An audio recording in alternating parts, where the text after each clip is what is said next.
जय गुरुजी, शुक्राना गुरुजी, अनंतम अनंतम शुक्राना गुरुजी। गुरुजी महाराज जी के श्री चरणों में कोटि कोटि प्रणाम और गुरुजी की प्यारी सभी संगत को जय गुरुजी।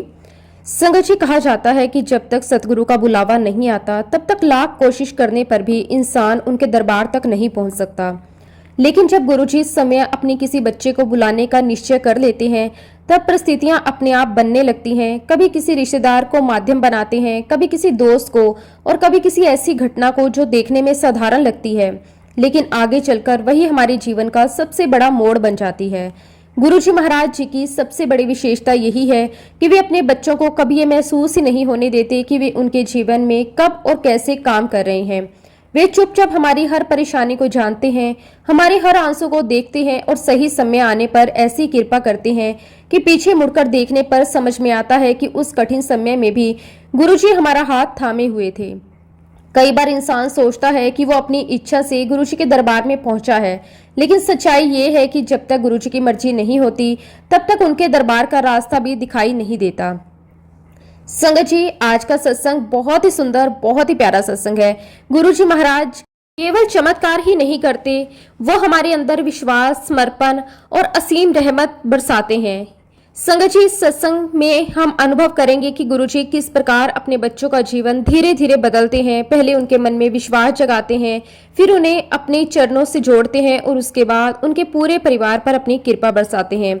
संगत जी, आज का सत्संग गुरुजी महाराज जी की बहुत ही प्यारी और पुरानी संगत नीलम आंटी का सत्संग है। संगत जी, सत्संग को पूरा जरूर सुने, पूरे भक्ति भाव के साथ सुने, क्योंकि हर एक सत्संग में गुरुजी महाराज हमें अपनी भरपूर ब्लेसिंग्स देते हैं।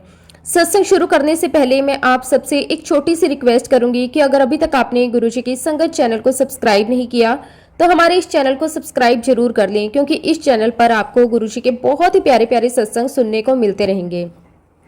तो चलिए संगत जी, पूरी श्रद्धा भाव के साथ इस सत्संग की शुरुआत करते हैं। जय गुरुजी, शुक्राना गुरुजी, अनंतम अनंतम शुक्राना गुरुजी। संगत जी, सबसे पहले गुरुजी महाराज जी के श्री चरणों में कोटि कोटि प्रणाम और गुरुजी की प्यारी सभी संगत को जय गुरुजी। गुरुजी महाराज जी ने आज मुझे सत्संग करने का जो हुक्म दिया है, मैं उसके लिए गुरुजी का बहुत बहुत शुक्राना करती हूँ। मैं नहीं जानती कि इस सत्संग के माध्यम से गुरुजी किस किस का कल्याण करना चाहते हैं। आज के सत्संग में गुरुजी महाराज मुझसे जो भी बुलवाएंगे मैं वही कहूंगी। संगत जी, जब भी मैं अपने जीवन के बीते हुए वर्षों को याद करती हूँ तो मुझे ऐसा लगता है कि गुरुजी की कृपा मेरे जीवन में उस समय से शुरू हो चुकी थी जब मैं उन्हें जानती भी नहीं थी। उस समय मैं समझती थी कि जीवन में जो कुछ भी हो रहा है वो केवल कोइंसिडेंस है, लेकिन आज अनुभव होता है कि वो सब गुरुजी की बनाई हुई योजना थी। वे धीरे धीरे मुझे अपने चरणों की ओर खींच रहे थे। मुझे नहीं पता था कि बहुत जल्द मेरे जीवन में ऐसा समय आने वाला है जो हमेशा हमेशा के लिए मेरी सोच, मेरा विश्वास और मेरे पूरे परिवार का जीवन बदल देगा। संगत जी, ये बात है लगभग सन 1992 की। उस समय मेरी छोटी बेटी बहुत छोटी थी। उसकी उम्र इतनी कम थी कि उसे समय भी ये समझ नहीं थी कि उसके साथ हो क्या रहा है, लेकिन एक माँ होने के नाते मैं उसकी हर तकलीफ को महसूस करती थी। संगत जी, मेरी छोटी बेटी की आंखों पर बार बार फुंसियां निकल आती थी। पहले एक आंख पर होती, कुछ दिन दवा चलती, फिर ठीक होती तो हम चैन की सांस लेते, लेकिन कुछ ही दिनों बाद दूसरी आंख पर नई फुंसी निकल आती, कभी ऊपर की पलक पर, कभी नीचे की पलक पर। कई बार तो आंख इतनी सूज जाती कि उसे आंख खोलने में भी तकलीफ होती थी। एक माँ के लिए अपने बच्चे को इस प्रकार तकलीफ में देखना बहुत कठिन होता है। मेरी भी रातों की नींद उड़ गई थी। मैं हर समय यही सोचती रहती थी कि आखिर इसका स्थायी इलाज क्या है। उस समय तक हमारा गुरुजी के साथ रिश्ता शुरू ही हुआ था, लेकिन एक बात मैंने बहुत जल्द समझ ली थी कि गुरुजी के सामने हर बात बोलने की आवश्यकता नहीं होती।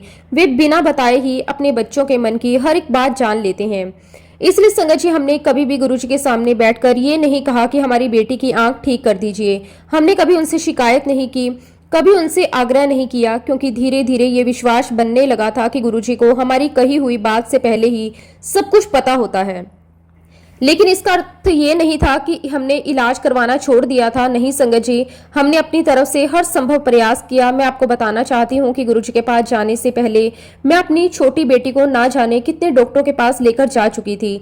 जिसने जा कहा मैं वहां लेकर उसे चली जाती। किसी ने कहा कि डॉक्टर आंखों के बहुत बड़े स्पेशलिस्ट हैं, आप उसके पास जाओ। हम वहां पहुंचे, किसी ने दूसरी दवा लिख दी, हमने वो भी ली। किसी ने आई ड्रॉप दी, हमने वो भी डाली। किसी ने कहा कि कुछ समय बाद ठीक हो जाएगी, हमने धैर्य भी रखा। लेकिन संगत जी, कुछ दिन आराम मिलता, फिर वही परेशानी वापस शुरू हो जाती। ऐसा लगता था जैसे ये बीमारी हमारा पीछा ही नहीं छोड़ रही।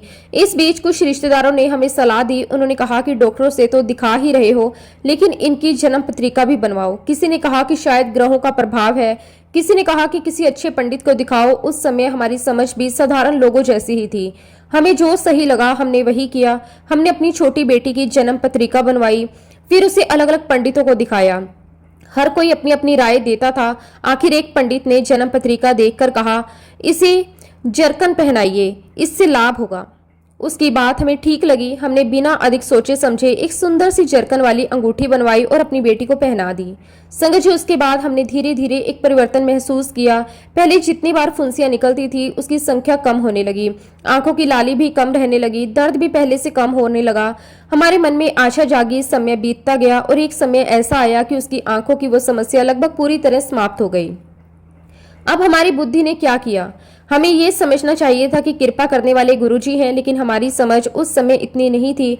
हमने सोचना शुरू कर दिया कि शायद ये सब उस पंडित जी की सलाह और उस जरकन वाली अंगूठी की वजह से हुआ है। धीरे धीरे हमारा विश्वास उस अंगूठी पर बढ़ता चला गया। हमने अपनी बेटी को भी बहुत हिदायत दे दी। हमने उससे कहा कि देखो बेटा, चाहे कुछ भी हो जाए ये अंगूठी कभी मत उतारना, इसे हमेशा पहनकर रखना, इसे कहीं खोना नहीं। चाहे कुछ भी हो जाए ये तुम्हारी उंगली से नहीं निकलनी चाहिए। बच्ची भी हमारी बात मानती रही। वो वर्षों तक वही अंगूठी पहनने लगी। हमारा विश्वास भी उसके साथ जुड़ता चला गया। लेकिन संगत जी, गुरुजी अपने बच्चों का भ्रम अधिक समय तक रहने नहीं देते। समय आने पर वे समय सच्चाई का एहसास करा देते हैं। फिर एक दिन ऐसी घटना घटी जिसने हमारी सोच को पूरी तरह बदलने की भूमिका तैयार कर दी। मेरी छोटी बेटी किसी पारिवारिक फंक्शन में गई हुई थी। वहां संगीत चल रहा था, सभी बच्चे खुशी खुशी नाच रहे थे। मेरी बेटी भी अपनी सहेलियों के साथ बड़े आनंद से डांस कर रही थी। डांस करते करते अचानक उसकी उंगली से लगी हुई अंगूठी का जरकन निकल गया। हालांकि वो मिल गया तो संगत जी, मेरी मम्मी ने तुरंत कहा, सबसे पहला काम ये करो कि इसकी अंगूठी फिर से बनवाओ। क्योंकि संगत जी, जब से वो अंगूठी गिरी थी मेरी बेटी की वो आंखों वाली समस्या फिर से शुरू हो गई। उसकी आंखें फिर लाल रहने लगी। फिर संगत जी, हमने जल्दी से अंगूठी बनवाई और उसे हमने पहना दी। अब बिलीव नहीं करोगे संगत जी, उसकी वो समस्या रात में ही ठीक होने लगी। काफी फर्क पड़ गया। इसके बाद तो हमारा विश्वास और बढ़ गया। अब चाहे जो हो जाए ये अंगूठी इसकी उंगली से निकलनी नहीं चाहिए। लेकिन संगत जी, धीरे धीरे गुरुजी हमें ये एहसास करवाने लगे कि किसी वस्तु में शक्ति नहीं होती, शक्ति तो केवल गुरु कृपा में होती है। उस समय हमारी समझ बहुत छोटी थी। हमें लगता था कि शायद उस अंगूठी की वजह से मेरी बेटी ठीक हुई है। लेकिन गुरुजी अपने बच्चों का भ्रम अधिक समय तक रहने नहीं देते। वे समय आने पर समय सच्चाई का अनुभव करवा देते हैं। संगत जी, जब भी हम गुरुजी महाराज जी के पास जाते, गुरुजी ने कभी भी उस अंगूठी के बारे में कोई बात नहीं की। उन्होंने कभी ये नहीं कहा कि इसे उतार दो या इसे पहने रखो। उन्होंने कभी उस जरकन का जिक्र तक नहीं किया। लेकिन धीरे धीरे अपनी कृपा से उन्होंने हमारी बेटी को ऐसा आशीर्वाद दिया कि हमें समझ में आने लगा कि वास्तविक शक्ति किसी अंगूठी, किसी रतन या किसी उपाय में नहीं, बल्कि गुरुजी की कृपा में है। आज पीछे मुड़कर देखती हूँ तो समझ में आता है कि उस समय भी सब कुछ गुरुजी ही कर रहे थे। लेकिन हमारी बुद्धि उस समय इतनी परिपक्व नहीं थी कि हम उनकी लीला को समझ पाते। संगत जी, इस समय अपनी गति से आगे बढ़ता रहा। जीवन में एक परेशानी समाप्त होती तो दूसरी परीक्षा सामने आ जाती। यही संसार का नियम है। कभी सुख आता है, कभी दुख आता है। लेकिन गुरुजी के चरणों में बैठकर हमने ये सीख लिया कि हर परिस्थिति में धैर्य रखना है, हर हाल में विश्वास बनाए रखना है और सबसे बड़ी बात गुरुजी के समय पर भरोसा रखना है। संगत जी, फिर लगभग सन 1996 का समय आया। मेरी छोटी बेटी उस समय 10वीं कक्षा में पहुंच चुकी थी। हम सब बहुत खुश थे। हमें लगा कि अब उसकी पढ़ाई अच्छे से चलेगी। लेकिन शायद गुरुजी हमें एक और बड़ी सीख देने वाले थे। अचानक मेरी बेटी को माइग्रेन की बहुत गंभीर समस्या शुरू हो गई। शुरू में हमें लगा कि सामान्य सिर दर्द होगा, कुछ दवा लेने से ठीक हो जाएगा। लेकिन धीरे धीरे हमें एहसास हुआ कि बात बहुत गंभीर है। जब भी दर्द शुरू होता वो सिर पकड़कर बैठ जाती। कई कई घंटे तक दर्द बना रहता। कभी आंखों के सामने अंधेरा छा जाता, कभी तेज रोशनी बिल्कुल सहन नहीं होती, कभी जरा सी आवाज भी उसे परेशान कर देती। कई बार तो वो कमरे की सारी खिड़कियां बंद करके अंधेरे में लेट जाती। उसकी तकलीफ देखकर हमारा दिल टूट जाता। एक माँ होने के नाते मैं उसकी पीड़ा देखकर समय भी रो पड़ती थी। लेकिन संगत जी, उस समय भी हमने गुरुजी के सामने बैठकर कभी ये नहीं कहा कि हमारी बेटी को ठीक कर दीजिए। हमारी आदत ही ऐसी बन चुकी थी। हम जानते थे कि गुरुजी को सब पता है, वे बिना बोले भी सब कुछ सुन लेते हैं। इसलिए हमने केवल मन ही मन अरदास की। जब भी गुरुजी के चरणों में बैठते मन ही मन यही कहते, गुरुजी जो आपकी मर्जी। जो हमारी बेटी के लिए अच्छा हो वही करना। संगत जी, आज मैं एक बहुत इंपॉर्टेंट बात आपको कहना चाहती हूँ। हम सब चाहते हैं कि हमारी हर प्रार्थना का उत्तर तुरंत मिल जाए, लेकिन गुरुजी हमें समय का महत्व भी सिखाते हैं। उनके यहाँ सब कुछ निश्चित समय पर होता है। समय से पहले कुछ नहीं मिलता और समय आने पर कोई रोक भी नहीं सकता। उस समय हमें लगता था कि हमारी अरदास का उत्तर नहीं मिल रहा, लेकिन आज समझ में आता है कि गुरुजी उसी समय हमारे लिए सबसे अच्छा समय तैयार कर रहे थे। संगत जी, मेरी बेटी की माइग्रेन की समस्या इतनी अधिक बढ़ गई कि हमारा पूरा परिवार परेशान हो गया। हम एक डॉक्टर से दूसरे डॉक्टर के पास जाने लगे। किसी ने कहा न्यूरोलॉजिस्ट को दिखाइए, हम वहां गए। किसी ने नई जांच लिख दी, हमने वो भी करवाई। किसी ने नई दवा शुरू करवा दी, हमने वो भी ली। किसी ने कहा कि समय लगेगा, हमने धैर्य भी रखा, लेकिन कोई स्थायी लाभ नहीं मिला। जिसने जहां कहा हम वहां गए। किसी ने आयुर्वेदिक बताया, किसी ने होम्योपैथिक। संगत जी, हमने सब प्रयास किया, लेकिन मेरी बेटी की हालत में कोई विशेष सुधार नहीं आया। संगत जी, बीमारी धीरे धीरे इतनी बढ़ गई कि उसका सामान्य जीवन भी प्रभावित होने लगा। उसका पढ़ाई में मन नहीं लगता था। किताब खोलती तो सर दर्द शुरू हो जाता, रोशनी में बैठना कठिन हो जाता। कई बार वो केवल दर्द की वजह से रोने लगती। हम उसे समझाते, हिम्मत देते, लेकिन एक माँ बाप के लिए इससे बड़ी पीड़ा और क्या होगी कि बच्चा पढ़ना चाहता हो लेकिन बीमारी उसे पढ़ने ना दे। संगत जी, हालात यहाँ तक पहुँच गए कि 10वीं जैसी इम्पोर्टेंट कक्षा में भी वो एक दिन के लिए भी स्कूल नहीं जा सकी। सोचिए, एक बच्ची जिसके सामने बोर्ड की परीक्षा हो, वो पूरे वर्ष स्कूल ना जा पाए। हमारी चिंता दिन प्रतिदिन बढ़ती जा रही थी, लेकिन फिर भी मन में कहीं ना कहीं ये विश्वास था कि जब गुरुजी चाहेंगे उसी दिन सब बदल जाएगा। संगत जी, समय बीत रहा था। इसी बीच गुरुजी पंचकुला चले गए। उस समय वे जनरल आहूजा के घर पर संगत को दर्शन दे रहे थे। हम भी समय समय पर वहां जाने लगे और संगत जी, इसी बीच गुरुजी की एक और बड़ी कृपा हमारे परिवार पर हुई। जिस व्यक्ति को पहले गुरुजी में कोई विशेष रुचि नहीं थी, मेरे हस्बैंड। संगत जी, मेरे हस्बैंड को भी गुरुजी ने अपने चरणों से जोड़ लिया। ये भी अपने आप में गुरुजी की बहुत बड़ी लीला है, क्योंकि किसी को भी गुरुजी से जोड़ना केवल गुरुजी का ही काम होता है।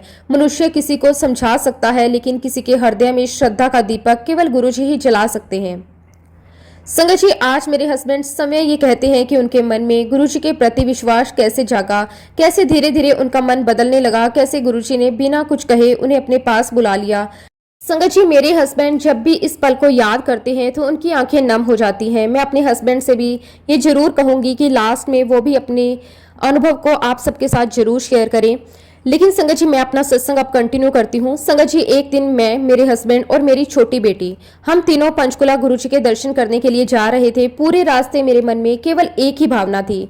मैं सोच रही थी कि आज शायद गुरुजी मेरी बेटी पर विशेष कृपा करेंगे। मैंने रास्ते में ही अपनी बेटी से बड़े प्यार से कहा, बेटा आज गुरुजी से कहना कि गुरुजी मुझे ठीक कर दो।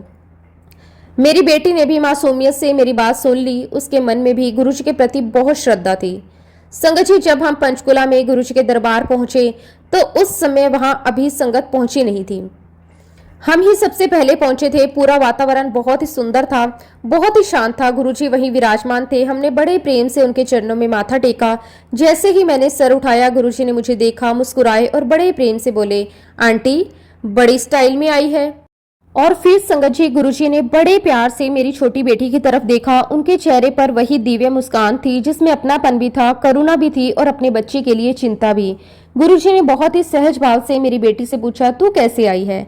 संगत जी, मेरी बेटी उस समय अभी छोटी थी। उसके मन में कोई बनावट नहीं थी, कोई झिझक नहीं थी। जैसे एक बच्चा अपने पिता से सीधे अपने मन की बात कह देता है, वैसे ही उसने भी बिना कुछ सोचे गुरुजी की तरफ देखा। बहुत ही मासूमियत से कहा, गुरुजी आप मुझे ठीक कर दो। संगत जी, उसके मुंह से निकले हुए ये शब्द सुनकर आज भी मेरी आंखें भर आती हैं। ना उसने कोई लंबी प्रार्थना की, ना उसने अपनी बीमारी का विवरण दिया, ना उसने कोई बड़ी बात कही। उसने केवल इतना ही कहा, गुरुजी आप मुझे ठीक कर दो। यही तो सच्ची अरदास होती है, जिसमें शब्द कम होते हैं और विश्वास अधिक होता है। गुरुजी ने बड़े प्रेम से उसकी ओर देखा, फिर मुस्कुराते हुए पूछा, भाई तुझे क्या हुआ? संगत जी, तब हमने हाथ जोड़कर गुरुजी को बताया, गुरुजी इसे बहुत ही सीवियर माइग्रेन है। हमने गुरुजी को बताया कि कई वर्षों से ये तकलीफ चल रही है। बहुत डॉक्टरों को दिखाया, बहुत सी दवाइयां ली, बहुत इलाज करवाया, लेकिन कोई स्थायी लाभ नहीं हुआ। गुरुजी सब कुछ शांत होकर सुनते रहे। उन्होंने बीच में एक भी प्रश्न नहीं किया, क्योंकि उन्हें सब पहले से पता था। फिर भी वे अपने बच्चों से बात इसलिए करते थे ताकि उनका मन हल्का हो जाए। संगत जी, कुछ क्षणों तक गुरुजी मेरी बेटी को देखते रहे। ऐसा लग रहा था जैसे वो केवल उसके चेहरे को नहीं बल्कि उसकी पूरी पीड़ा को देख रहे हों। फिर उन्होंने बहुत ही प्रेम से कहा, जा दरबार में बैठ जा। मेरी बेटी चुपचाप जाकर संगत में बैठ गई। उसके चेहरे पर एक अलग ही शांति आ गई। उसे विश्वास था कि अब गुरुजी ने कह दिया तो सब ठीक हो जाएगा। संगत जी, थोड़ी देर बाद गुरुजी ने अचानक मेरे हस्बैंड की तरफ देखा और कहा, जाओ पान के पत्ते लेकर आओ। अब संगत जी, उस समय हमें बिल्कुल भी समझ नहीं थी कि गुरुजी पान के पत्ते क्यों मंगवा रहे हैं, लेकिन गुरुजी का हुक्म था, इसलिए मेरे हस्बैंड बिना कोई प्रश्न किए तुरंत वहां से निकल गए। उन्होंने इधर उधर बहुत तलाश की, काफी दूर तक गए। जिससे पूछा उसने अलग दिशा बता दी।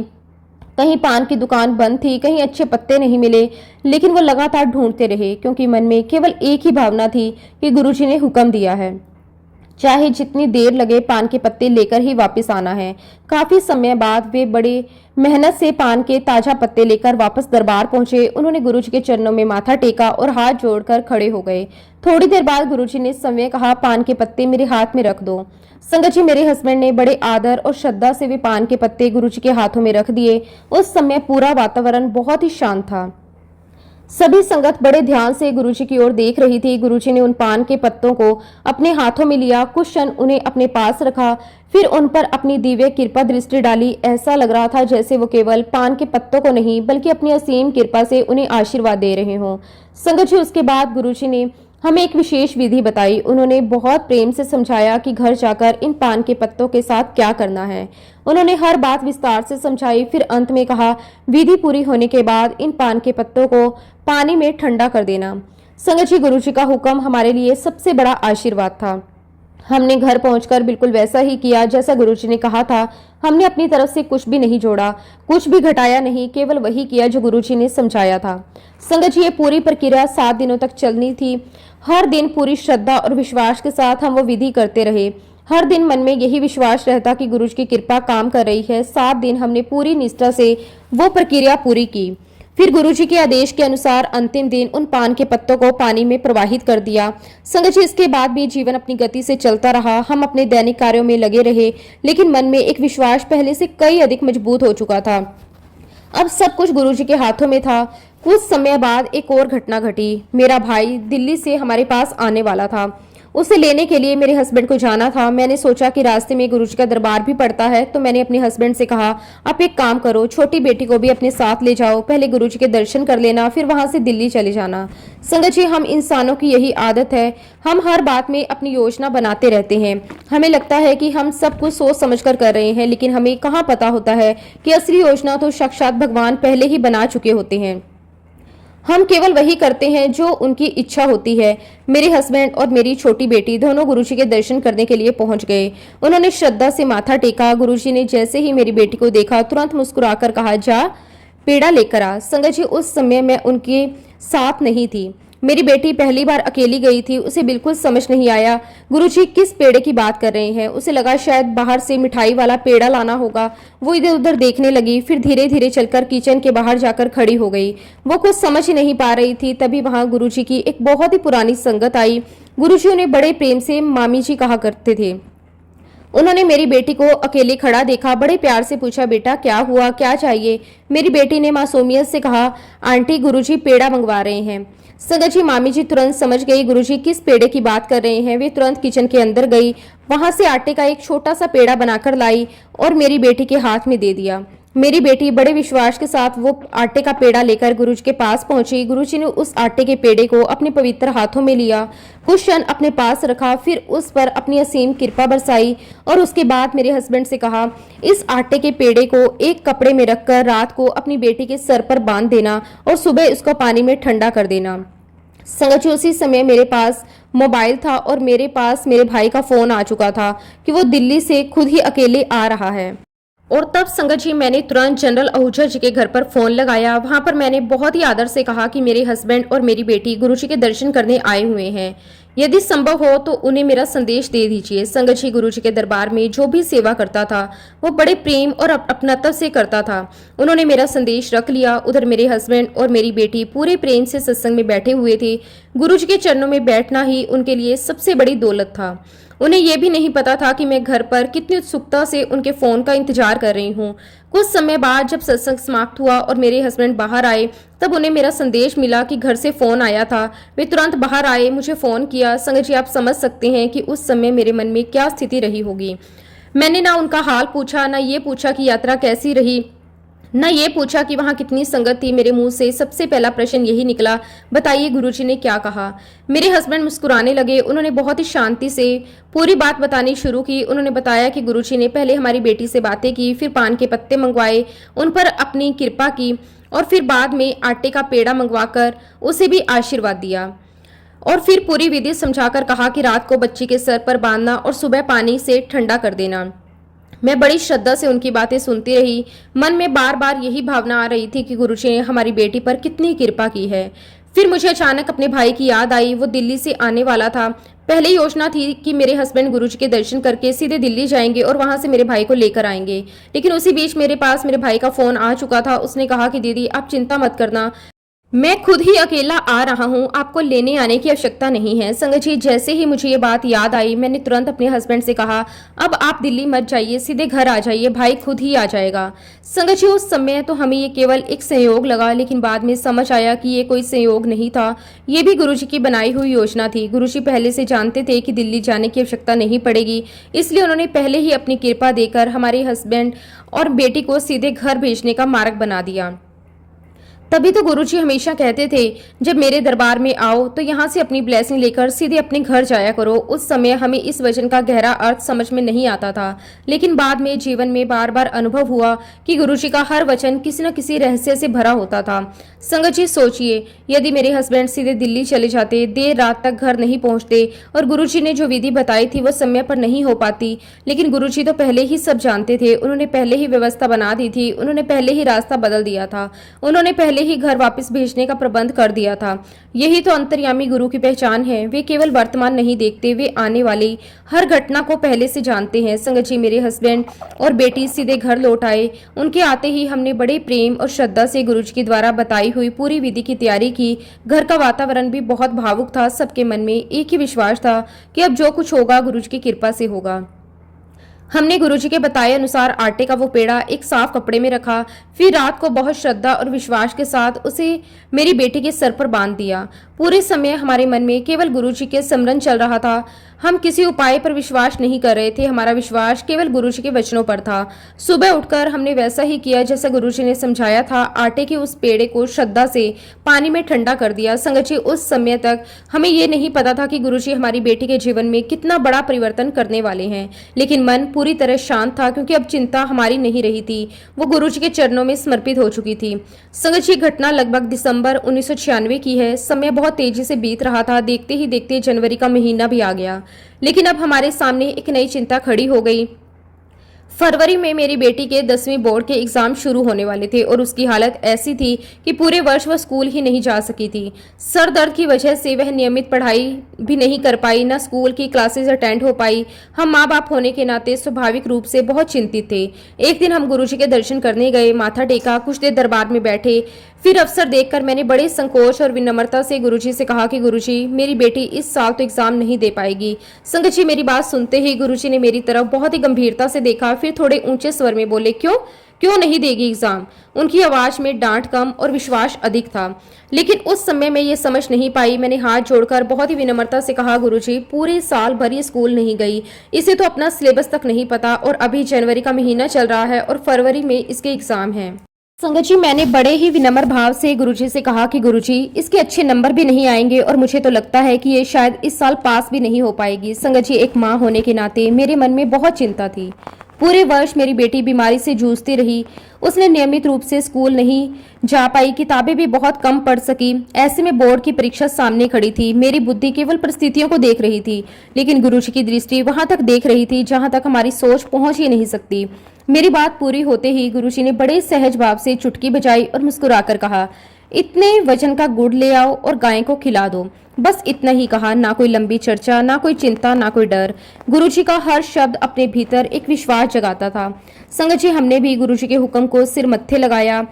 जब हम वहां से निकले तो रात काफी हो चुकी थी, लगभग 11:30 बज रहे थे। सामान्य बुद्धि कहती है कि अब सुबह कर लेंगे, लेकिन मेरे मन में बार बार यही विचार आ रहा था कि जब गुरुजी ने आज करने को कहा है तो फिर इसे आज ही करना चाहिए। हमने देर नहीं की, रास्ते में जितनी भी व्यवस्था करनी पड़ी वो की। फिर हम गौशाला पहुंचे। मेरी बेटी के हाथ से श्रद्धा और प्रेम के साथ गुड़ गाय को खिलाया। उस समय हमारे मन में केवल एक ही भावना थी, गुरुजी के हुक्म का पालन करना। उसके बाद हम शांत मन से घर लौट आए। संगत जी, समय बीतता गया। धीरे धीरे मेरी बेटी की तबीयत में सुधार आने लगा। उसने फिर से पढ़ाई शुरू की। जो बच्ची पूरे वर्ष किताबों से दूर रही थी, उसने जितना समय उसे मिला उसने उस समय में पूरी मेहनत और लगन से तैयारी की। फरवरी में उसने बोर्ड की परीक्षाएं दी। परिणाम आने तक हम सबके मन में स्वाभाविक यही था कि पता नहीं क्या होगा। जब रिजल्ट आया तो हम सबकी आंखों में खुशी के आंसू आ गए। मेरी बेटी के 76% आए। संगत जी, उस दिन हमारा सर अपने आप गुरुजी के चरणों में झुक गया। हमारे लिए ये केवल अंकों का परिणाम नहीं था, बल्कि ये विश्वास का परिणाम था। हमने उसी क्षण गुरुजी का लख लख शुक्राना किया। मैं हमेशा यही मानती हूँ कि उस समय हमारी बेटी ने जितनी मेहनत की वो उसकी अपनी थी, और जो भी अच्छा हुआ उसे हमने गुरुजी की कृपा के रूप में अनुभव किया। संगत जी, मैं यहाँ एक बात आपको जरूर कहना चाहती हूँ। गुरुजी जब भी किसी संगत को कोई उपाय बताते थे तो वो उसी विशेष परिस्थिति और उसी व्यक्ति के लिए होता था। इसलिए किसी भी उपाय को नियम या सभी पर समान रूप से लागू होने वाली बात नहीं समझना चाहिए। गुरुजी हर बच्चे को उसकी परिस्थिति, उसकी आवश्यकता और उसके कल्याण के अनुसार मार्गदर्शन देते थे। संगत जी, गुरुजी की कृपा से मेरी छोटी बेटी ने आगे भी बहुत अच्छी पढ़ाई की। उसके जीवन में अनेक अच्छे अवसर आए। बाद में उसे कनाडा जाने का अवसर मिला। उसका विवाह भी बहुत सुंदर ढंग से संपन्न हुआ। उन सब घटनाओं में भी हमने गुरुजी की कृपा का अनुभव किया। वो भी अपने आप में एक बहुत ही सुंदर सत्संग है। लेकिन संगत जी, जब गुरुजी आज्ञा देंगे मैं वो सत्संग तो तब आपके साथ शेयर करूंगी। लेकिन अब मैं अपने हस्बैंड से कहना चाहूंगी कि वो अपनी जर्नी आप सबके साथ थोड़ी सी जरूर शेयर करें। संगत जी, सबसे पहले गुरुजी महाराज जी के श्री चरणों में कोटि कोटि प्रणाम और गुरुजी की प्यारी सभी संगत को जय गुरुजी। संगत जी, मैं एक बात जरूर कहना चाहूंगा कि गुरुजी जे तू ना फड़दा बा असा रुल जाना सी। वाक्य में ही संगत जी, अगर गुरुजी हमारा हाथ ना पकड़ते तो हम लोगों ने सच में भटक जाना था। इंसान अपनी बुद्धि के हिसाब से फैसले लेता रहता है, कभी किसी के पीछे कभी किसी के पीछे भागता रहता है, कभी किसी धन के पीछे, कभी किसी नाम के पीछे, कभी रिश्तों के पीछे और कभी अपनी इच्छाओं के पीछे। लेकिन जब तक गुरु का हाथ सर पर नहीं होता तब तक मन को सच्ची शांति नहीं मिलती। संगत जी, आज भी जब मैं पीछे मुड़कर अपने जीवन को देखता हूँ तो लगता है कि गुरुजी ने हमें हर कदम पर संभाला। कई बार हमें समझ भी नहीं आता था कि हमारे साथ हो क्या रहा है, लेकिन बाद में एहसास हुआ कि हर परिस्थिति के पीछे गुरुजी की कृपा थी। जब हम दुख में थे तब भी गुरुजी हमारे साथ थे, जब हम सुख में थे तब भी गुरुजी हमारे साथ थे। फर्क सिर्फ इतना था कि पहले हमें दिखाई नहीं देता था, बाद में सब समझ आने लगा। कई बार जीवन में ऐसे मोड़ आए जब लगा कि अब कोई रास्ता नहीं बचा। मन घबरा जाता था, डर लगता था, भविष्य की चिंता सताती थी। लेकिन जैसे ही गुरुजी के चरणों में सिर झुकाया, मन को एक अलग ही सुकून मिलने लगा। ऐसा महसूस होने लगा कि अब चाहे कैसी भी परिस्थिति क्यों ना आ जाए, हमें डरने की जरूरत नहीं है। गुरुजी किसी का जीवन एक दिन में नहीं बदलते, बल्कि धीरे धीरे इंसान की सोच बदलते हैं। जब सोच बदलती है तो पूरा जीवन बदल जाता है। पहले हम छोटी छोटी बातों पर परेशान हो जाते थे, हर समय मन में डर और चिंता बनी रहती थी, लेकिन गुरुजी ने हमें विश्वास करना सिखाया। उन्होंने हमें सिखाया कि हर समय उनका नाम लेते रहो, बाकी सब उन पर छोड़ दो। आज जब हम अपनी जिंदगी को देखते हैं तो महसूस होता है कि अगर गुरुजी हमें अपने दरबार तक ना बुलाते तो शायद हम भी दुनिया की भीड़ में कहीं खो गए होते। हम भी वही कर रहे होते जो दुनिया कर रही है, लेकिन गुरुजी ने हमें अपने चरणों में जोड़कर जीवन का असली अर्थ समझाया। गुरुजी किसी को यूं ही नहीं अपने दरबार में बुलाते, जब उनका बुलावा आता है तभी इंसान उनके चरणों तक पहुंच सकता है। हम तो सोच भी नहीं सकते थे कि एक दिन ऐसा आएगा जब हमारा पूरा जीवन बदल जाएगा, लेकिन गुरुजी ने अपनी कृपा से सब कुछ बदल दिया। संगत जी, मेरा विश्वास कभी भी ईश्वर में नहीं था। पूजा पाठ में मैं यकीन नहीं करता था। मैं अपने आप को बहुत पढ़ा लिखा और तर्क से सोचने वाला इंसान समझता था। मेरा मानना था कि जो दिखाई देता है वही सच है, जो दिखाई नहीं देता उसका कोई अस्तित्व नहीं है। मैं मेहनत पर विश्वास करता था, अपने दिमाग पर विश्वास करता था और यही सोचता था कि इंसान अपनी किस्मत खुद बनाता है। अगर कोई मुझसे भगवान, भक्ति या चमत्कार की बात करता तो मैं तुरंत उसका विरोध करने लगता। मुझे लगता था कि ये सब लोगों की भावनाएं हैं, असलियत में ऐसा कुछ नहीं होता। मैं कई बार लोगों के साथ बहस भी कर लेता था और अपने तर्कों से उन्हें गलत साबित करने की कोशिश करता था। घर में मेरी वाइफ यानी मेरी आंटी पूजा पाठ करती थी, गुरुजी के दरबार जाती थी, नाम जाप करती थी, लेकिन मैं उनकी बातों पर कभी ध्यान नहीं देता था। मैं सिर्फ उनका सम्मान करता था क्योंकि वो मेरी पत्नी थी, लेकिन उनके विश्वास को मैं कभी अपना विश्वास नहीं बना पाया। मेरे जीवन का हर फैसला सिर्फ मेरी सोच के हिसाब से होता था। मुझे लगता था कि अगर मेहनत करोगे तो सब कुछ मिल जाएगा, अगर मेहनत नहीं करोगे तो कोई भगवान भी कुछ नहीं कर पाएगा।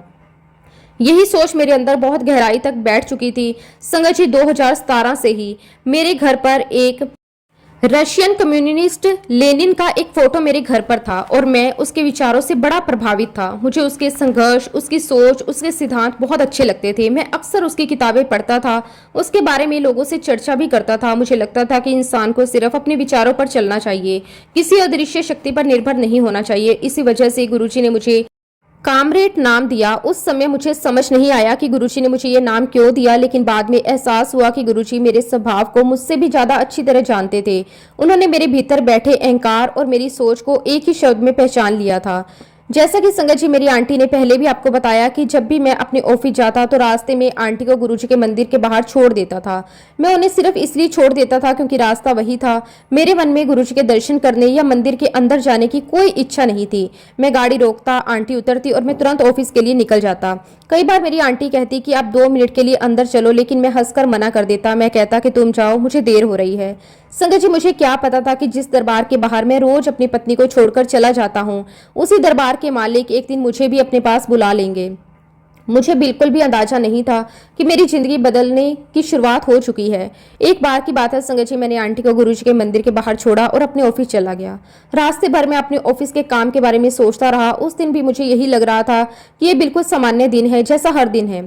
संगत जी, बात है 1993 की। उस समय ऑल इंडिया लेवल पर बहुत ही ज्यादा एजुटेशन चल रहा था। पूरे देश में माहौल तनावपूर्ण था। हर तरफ प्रदर्शन हो रहे थे, जगह जगह लोग सड़कों पर उतर रहे थे। पुलिस और प्रदर्शनकारियों के बीच टकराव की खबरें लगातार आ रही थी। लोग डरे हुए भी थे और परेशान भी। जहां भी नजर जाती वही आंदोलन की चर्चा होती, अखबारों में वही खबरें थी, रेडियो पर वही समाचार आते थे। हर ऑफिस, हर बाजार, हर चौराहे पर लोग उसी विषय पर बात कर रहे थे। सारी दुकानें, सारे ऑफिस बंद करवाए जा रहे थे। उस एजुटेशन को मंडल कमीशन एजुटेशन कहा जा रहा था। जब संगत जी मैं ऑफिस पहुंचा तो काफी सारे लोग अंदर ऑफिस में आ गए और उन्होंने हमारा ऑफिस बंद करवा दिया। अब क्योंकि संगत जी मैं जल्दी फ्री हो गया तो सोचा कि आंटी को भी घर साथ लेकर जाना है, तो चलो मैं भी गुरुजी के दरबार में आज हो ही आता हूँ। संगत जी, मेरे मन में उस समय गुरुजी के दर्शन करने की कोई विशेष इच्छा नहीं थी। बस यही सोच थी कि जब तक आंटी बाहर आएगी तब तक मैं भी अंदर बैठ जाता हूँ। वैसे भी बाहर इंतजार करने से अच्छा है कि अंदर जाकर बैठ लिया जाए। मेरे लिए उस समय ये सिर्फ समय बिताने की बात थी। मुझे बिल्कुल भी अंदाजा नहीं था कि ये दिन मेरे पूरे जीवन की दिशा बदलने वाला है। संगत जी, मैं धीरे धीरे दरबार के अंदर गया। वहां का माहौल बहुत ही शांत था। चारों तरफ एक अलग ही सुकून महसूस हो रहा था। संगत पूरी श्रद्धा से बैठी हुई थी। कोई आंखें बंद करके नाम जाप कर रहा था, कोई चुपचाप गुरुजी की गद्दी की तरफ देख रहा था। संगत जी, मैं ये सब देख तो रहा था, लेकिन मेरे अंदर अभी भी वही पुरानी सोच थी। मैं हर चीज को तरक की नजर से देख रहा था। संगत जी, मैं गुरुजी के दरबार गया, पीछे लॉबी में जाकर बैठ गया। मुझे लगा कि पीछे बैठना ही ठीक रहेगा। मैं किसी की नजर में नहीं आऊंगा और आराम से आंटी का इंतजार भी कर लूंगा। मैं वहां बिल्कुल सामान्य तरीके से बैठ गया। मुझे सामने साफ गुरुजी की गद्दी नजर आ रही थी और मैंने अपनी आंटी को भी वहां बैठे हुए देख लिया, क्योंकि आंटी को नहीं पता था कि मैं आया हुआ हूँ। मैं दूर से उन्हें देख रहा था। उनके चेहरे पर एक अलग ही शांति थी। मैं अक्सर सोचता था कि आखिर ऐसी क्या बात है कि ये इतनी श्रद्धा से यहाँ आती है, लेकिन उस समय भी मेरे मन में कोई आस्था नहीं थी। मैं सिर्फ सब कुछ देख तो रहा था और तब तक गुरुजी महाराज अपनी गद्दी पर विराजमान नहीं थे। दरबार में एक शांत इंतजार का वातावरण था। सभी संगत की नजरें गद्दी की ओर थी। जैसे ही किसी को पता चला कि गुरुजी आने वाले हैं, सभी के चेहरे खिल उठते थे।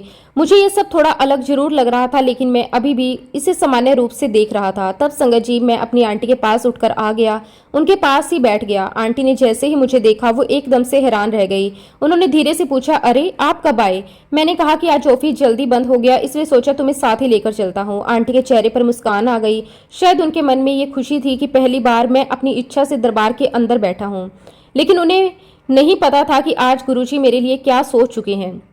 थोड़ी देर में गुरुजी आए। जैसे ही गुरुजी दरबार में आए, पूरे माहौल में एक अलग ही ऊर्जा महसूस होने लगी। सभी संगत ने बड़े प्रेम से गुरुजी का स्वागत किया। हर कोई श्रद्धा से उनकी ओर देख रहा था। मैं भी पहली बार उन्हें ध्यान से देख रहा था। मुझे समझ ही नहीं आ रहा था कि आखिर इनकी तरफ सब इतने आकर्षित क्यों हैं? गुरुजी गद्दी पर विराजमान हुए। संगत जी, तभी गुरुजी ने मुझे और आंटी को अपने पास बुला लिया। संगत जी, मैं तो बिल्कुल हैरान रह गया। मैंने तो सोचा भी नहीं था कि इतने लोगों के बीच गुरुजी मुझे बुलाएंगे। मैं पहली बार आया था, मुझे यहाँ कोई जानता भी नहीं था। फिर गुरुजी ने मुझे कैसे पहचान लिया? आंटी ने धीरे से कहा, चलो गुरुजी बुला रहे हैं। मैं उनके साथ उठकर गुरुजी के पास पहुंच गया। हमने गुरुजी को माथा टेका। जैसे ही मैंने माथा टेका, उस समय भी मेरे मन में कोई विशेष भावना नहीं थी। मैं सिर्फ सम्मान के रूप से झुका हुआ था। लेकिन आज पीछे मुड़कर देखता हूँ तो समझ आता है कि उसी क्षण से गुरुजी ने मुझे अपनी नजरों में ले लिया था। फिर गुरुजी ने मुझसे बातें करनी शुरू कर दी। संगत जी, गुरुजी बहुत ही सहज ढंग से बात कर रहे थे। ऐसा बिल्कुल नहीं लग रहा था कि मैं उनसे पहली बार मिल रहा हूँ। वो मुझसे ऐसे बात कर रहे थे जैसे मुझे वर्षों से जानते हों। उनकी मुस्कान, उनका अपनापन, उनका बात करने का तरीका बहुत अलग था। गुरुजी की बातें सुनकर मैं इतना हैरान था कि गुरुजी को सब पता था कि मैं कहाँ काम करता हूँ। उन्होंने मेरे ऑफिस के बारे में पूछा, मेरे काम के बारे में बातें की, कुछ ऐसी बातें भी कही जो मेरे और मेरे परिवार के अलावा कोई नहीं जानता था। मैं अंदर ही अंदर सोचने लगा, आखिर इन्हें ये सब किसने बताया? मैं बार बार इधर उधर देखने लगा कि कहीं आंटी ने पहले से इनके साथ मेरी बातें तो नहीं की होंगी। लेकिन फिर याद आया कि आंटी तो खुद भी मेरे साथ पहली बार ही बैठी है, जबकि संगत जी मैं पहली बार आया था। मेरे मन में लगातार सवाल उठ रहे थे। ये कैसे संभव है? कोई इंसान पहली मुलाकात में मेरे बारे में इतना सब कैसे जान सकता है? पर मुझे कहाँ पता था कि मैं साक्षात परमेश्वर के सामने बैठा हूँ। अगर उस दिन मुझे ये समझ आ जाता कि मैं किसके सामने बैठा हूं तो शायद मेरा जीवन उसी दिन पूरी तरह बदल जाता। लेकिन गुरुजी भी जानते थे कि हर इंसान को समझने का अपना समय होता है, इसलिए उन्होंने मुझे कोई मजबूरी नहीं दी, बस प्रेम दिया। खैर संगत जी, उस दिन गुरुजी से बातें हुई और जब सत्संग खत्म हुआ तो बाहर आंटी ने आकर मुझसे पूछा कि आपको कैसे लगा। आंटी बड़ी उत्सुक थी। उन्हें उम्मीद थी कि शायद आज मेरे मन में भी कुछ बदलाव आया होगा। अब क्योंकि संगत जी, मैं तो गुरुजी को पहचान ही नहीं पाया था। मेरे अंदर अभी भी वही पुरानी सोच थी। मैं हर बात को दिमाग से समझना चाहता था, दिल से महसूस करना अभी बाकी था। तो मैंने कहा कि भाई, अच्छा लगा जैसा लगना चाहिए। ऐसे तो कोई मुझे खास बात नजर नहीं आई। संगत जी, आज जब उस जवाब को याद करता हूँ तो खुद पर हंसी भी आती है और अफसोस भी होता है। जिसके एक इशारे से पूरी दुनिया चल रही है, मैं उनके बारे में कह रहा था कि कोई खास बात नजर नहीं आई। लेकिन गुरुजी मुस्कुराते रहे। उन्होंने कभी मुझे गलत नहीं कहा, उन्होंने कभी मुझे डांटा नहीं। उन्होंने बस इंतजार किया और कब मेरा समय आएगा। और उसी तरह संगत जी, मैं आंटी को रोज गुरुजी के दरबार छोड़ता, वहां से लेता और घर आ जाता। ये सिलसिला चलता रहा। मैं कई बार दरबार तक जाता, कई बार अंदर भी बैठ जाता, कई बार सिर्फ बाहर इंतजार करता। लेकिन मेरे अंदर श्रद्धा का दीपक अभी पूरी तरह नहीं जला। तब तक मेरा गुरुजी के साथ कोई कनेक्शन नहीं बना था। कम से कम मुझे तो यही लगता था कि, लेकिन आज समझ आता है कि कनेक्शन तो उसी दिन बन गया था, बस मुझे उसकी अनुभूति नहीं हुई। गुरुजी धीरे धीरे मेरे अंदर की जिद, मेरा अहंकार और मेरी नासमझी को बदल रहे थे। हालांकि संगत जी, बीच बीच में मैं गुरुजी के दरबार जाता रहा। हर बार कुछ नया देखने को मिलता। हर बार गुरुजी किसी न किसी संगत की परेशानी सुनते, किसी को आशीर्वाद देते, किसी को हंसाते, किसी को समझाते। मैं यह सब देखता जरूर था, लेकिन अभी भी मेरे मन में सवाल ज्यादा थे, विश्वास कम। और एक दिन गुरुजी ने मुझे कहा कि कामरेड, तू पाठ किया कर। संगत जी, गुरुजी की ये बात सुनकर बड़े मुझे अजीब सा लगा। गुरुजी ने कोई जोर जबरदस्ती नहीं की, कोई लंबा उपदेश नहीं दिया, बस एक छोटी सी बात कही, कामरेड तू पाठ किया कर। अब क्योंकि संगत जी, मेरा पूजा पाठ में कोई मन नहीं लगता था। मेरा मन ही मन, मैं सोचने लगा कि ये काम मेरे बस का नहीं है। मैं तो कभी पूजा पाठ करता ही नहीं, मुझे इसकी आदत भी नहीं है और इच्छा भी नहीं है। मैंने गुरुजी की बात को सुना अनसुना कर दिया, कोई पाठ नहीं किया। मुझे लगा कि शायद गुरुजी भी भूल जाएंगे। मैंने भी उस बात को वहीं छोड़ दिया। लेकिन संगत जी, गुरुजी तो अंतर्यामी होते हैं। वो अपने हर बच्चे की नजर उन पर होती है। उन्हें सब पता होता है कि कौन उनकी बात मान रहा है, कौन नहीं। ऐसे जब मैं बहुत दिनों बाद जब गुरुजी के पास गया तो गुरुजी ने मेरी तरफ इशारा करते हुए एक संगत से कहा, एक कामरेड पाठ नहीं करता। संगत जी, ये सुनते ही मैं अंदर तक हिल गया। मेरे पैरों तले जमीन खिसक गई। मैंने तो किसी को नहीं बताया मैंने पाठ शुरू किया या नहीं किया। फिर गुरुजी को ये सब कैसे पता? मैं बार बार यही सोचने लगा कि आखिर ये बात उन्हें किसने बताई। लेकिन अगले ही पल मन ने जवाब दिया कि सबके मन की खबर इन्हें है, उन्हें बताने की जरूरत क्या है। तब मुझे समझ आया कि मुझे क्लिक हुआ कि कोई तो बात जरूर है इनमें। गुरुजी को कैसे पता कि मैं पाठ करता हूँ कि नहीं करता? फिर संगत जी, मैंने अपने घर पर पाठ करना शुरू कर दिया। धीरे धीरे संगत जी, मेरे मन में विचार आने लगा कि हमें सभी प्रकार की बुराइयां छोड़ देनी चाहिए। दूसरों की बुराइयां करना, गलत काम करना, ये सब हमें नहीं करना चाहिए। और उस समय संगत जी, मैं सरकारी नौकरी में था और आप सभी को इंडिया में सरकारी नौकरी के क्या हाल है ये सब तो पता ही है। मैं भी उससे अछूता नहीं था। उस समय संगत जी मैं फूड डिपार्टमेंट में काम करता था और उस समय मैं एज ए सुपरवाइजर काम कर रहा था। ये बात और है कि मेरा लोगों से डायरेक्ट कॉन्टैक्ट नहीं था, लेकिन संगत जी मेरे जूनियर मेरा जो हिस्सा होता था वो मुझ तक पहुंचा देते थे। और फिर संगत जी एक दिन मेरे मन में विचार आया कि नहीं, अब मुझे ये सब बंद करना होगा। मैं गुरुजी के पास जाता हूँ और मुझे ऐसी कमाई नहीं लेनी। मैं जो भी गुजारा करूंगा अपनी सच्ची कमाई से करूंगा। मेरी जो सैलरी आती है मैं उसी से अपने घर का गुजारा करूंगा। संगत जी सारे काम बंद तो कर दिए, पर संगत जी मुझे समझ में आ चुका था कि मेरी सैलरी से सिर्फ घर चल सकता था। मेरे बच्चों की पढ़ाई, उनके और सारे खर्चे ये कैसे निकलते। लेकिन हमारे गुरुजी महाराज सारे साधन अपने आप बना देते हैं और उस चीज के लिए हमें तैयार भी खुद कर देते हैं। और तब संगत जी गुरुजी ने मेरे ही डिपार्टमेंट में एक व्यक्ति काम करता था। संगत जी वो बहुत ही ईमानदारी से काम करता था और उस नौकरी के अलावा वह प्राइवेट में दूसरों के अकाउंट बनाता और उसकी वाइफ ट्यूशंस पढ़ाया करती थी। उसने हमारे डिपार्टमेंट से एक लोन भी लिया हुआ था। तो गुरुजी महाराज जी ने मुझे सब दिखाया कि जब वो ईमानदार रहते हुए अपने सारे काम कर सकता है तो तू क्यों नहीं कर सकता। गुरुजी की कृपा से संगत जी उस समय मेरे पास जमीन जायदाद तो थी। मन में विचार आया कि जब बहुत आवश्यकता पड़ेगी तो मैं अपनी जमीन बेच दूंगा। एक दिन संगत जी मेरे मन में विचार आया, मैंने तो पाप की कमाई लेना बंद कर दिया है, लेकिन मेरे जूनियर मेरा हिस्सा अपने साथ लेकर आते हैं, तो क्यों ना मैं उस पैसे को चैरिटी में दान कर दूं। इस प्रकार संगत जी वो जो भी मेरा हिस्सा लेकर आते मैंने चैरिटी में देना शुरू कर दिया। लेकिन एक दिन मैंने सोचा कि अगर मुझे चैरिटी में दान ही करना है तो मुझे अपनी सच्ची कमाई का दान करना चाहिए। ये पाप की कमाई का दान ना मुझे लगेगा ना ईश्वर को स्वीकार होगा। तब से संगत जी मैंने अपने जूनियर से वो पैसे बिल्कुल लेना बंद कर दिए। और संगत जी भारत जैसे देश में ईमानदारी से काम करना कोई आसान काम नहीं है, क्योंकि जब संगत जी सरकारी महकमे में काम करते हो तब आपकी ऊपरी कमाई का हिस्सा मिलता है, तो वो पैसा संगत जी ऊपर तक बैठे सभी लोगों तक पहुंचता है। और जब संगत जी मैंने पैसा लेना बंद कर दिया तो मैंने उस कड़ी को तोड़ दिया और इसकी वजह से मुझे अपनी सरकारी नौकरी में बहुत सारी प्रॉब्लम्स को फेस करना पड़ा। लेकिन संगत जी गुरुजी महाराज जी ने मुझे हर समस्या से बाहर निकाला। हर पल गुरुजी महाराज मेरे साथ रहे। गुरुजी के आशीर्वाद से ही मैंने अपनी बाकी की नौकरी पूरी ईमानदारी से की, रिटायर होकर बाहर आया। और आज संगत जी मैं सोचता हूँ अगर गुरुजी हाथ नहीं पकड़ते, अपनी शरण में नहीं लेते, तो ना जाने संगत जी आज मैं कौन सा नरक भोग रहा होता। शुक्राना गुरुजी, आपकी मुझ पर कृपा हुई, मेरे परिवार पर कृपा हुई, आपका अनंतम अनंतम शुक्राना। संगत जी इसी के साथ अब मैं अपने सत्संग को, अपनी वाणी को यहीं पे विराम देता हूँ। जब भी गुरुजी महाराज मुझे आज्ञा देंगे मैं अपना अगला शुक्राना सत्संग भी आप सबके साथ जरूर शेयर करूंगा। जय गुरुजी, शुक्राना गुरुजी, अनंतम अनंतम शुक्राना गुरुजी।